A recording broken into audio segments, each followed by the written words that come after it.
सभ्यता का सामाजिक जीवन। सिंधु घाटी सभ्यता के सामाजिक जीवन के बारे में हमें मालूम हुआ कि वहां पे जो स्थलों की हमने खुदाई की उसके बेस पे हमने अनुमान लगाया। हम अनुमान क्यों लगाते हैं सिंधु घाटी सभ्यता के? जब भी बात सिंधु घाटी सभ्यता की आती है हम सब अनुमान के तहत ही काम क्यों करते हैं? क्योंकि सर लिपि को पढ़ने से सिंधु घाटी सभ्यता से जो हमें इंस्क्रिप्शन अभिलेख मिले, जो लिपि मिली, इसके हमें प्रमाण पाए गए, उसको हम आज तक पढ़ नहीं पाए।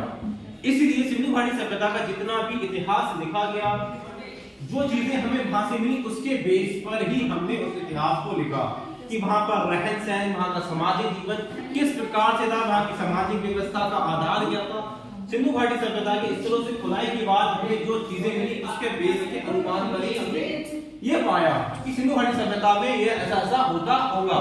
सबसे पहले अगर हम बात करें वहां के समाज की, तो जैसा कि आज या वैली सिविलाइजेशन में हमें देखने को मिला कि भारत में वर्ण सिस्टम था, उसी तरीके से सिंधु घाटी सभ्यता के स्थलों की जब हमने खुदाई की वहां पर भी देखने को मिला कि वहां पर भी वर्ग में विभाजित लोग रहते होंगे। इस सिंधु घाटी सभ्यता का जब हमने आकलन किया, जो चीजें मिली वहां से हमें जो चीजें मिली, जैसे फॉर एग्जांपल अगर हम बात करें, मकान हमें मिले, कुछ मकान बड़े बने हुए थे, कुछ मकान छोटे बने हुए थे, और जो वहां से हमें सोने चांदी के आभूषण मिले, चांदी का हमें एग्जाम्पल भी मिले, तांबे के बने हुए हमें आभूषण मिले। इसके बेस पे हमने अनुमान लगाया कि वहां पर भी तमाम तरह के लोग रहते होंगे अलग अलग वर्गों से।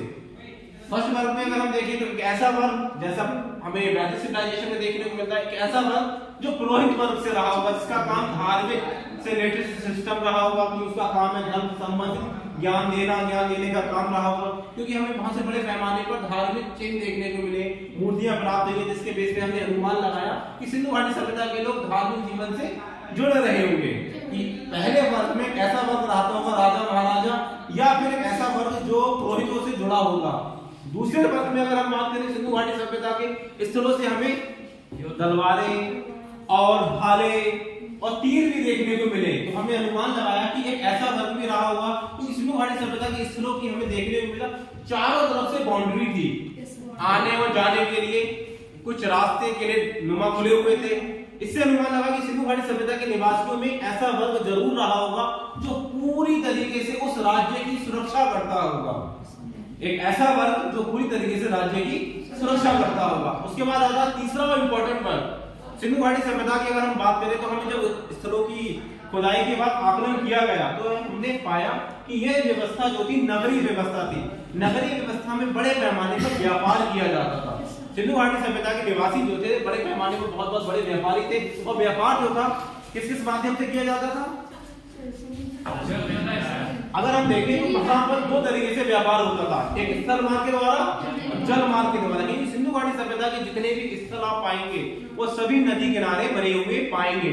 चाहे हम रावी नदी किनारे पर देख लें, हड़प्पा को, मोहनजोदड़ो सिंधु नदी किनारे पर देख लें, लोथल को देख लें, तमाम जो नगर बने हुए थे सिंधु घाटी सभ्यता के, वह सभी के सभी नदियों किनारे बने हुए थे। या धौलावीरा, जहाँ पे हमें बहुत बड़े पैमाने पर धौलावीरा अगर हम देखें गुजरात में पाया जाता है, वहां पर अगर देखें धौलावीरा, हमें वहां पर भी देखने को मिला कि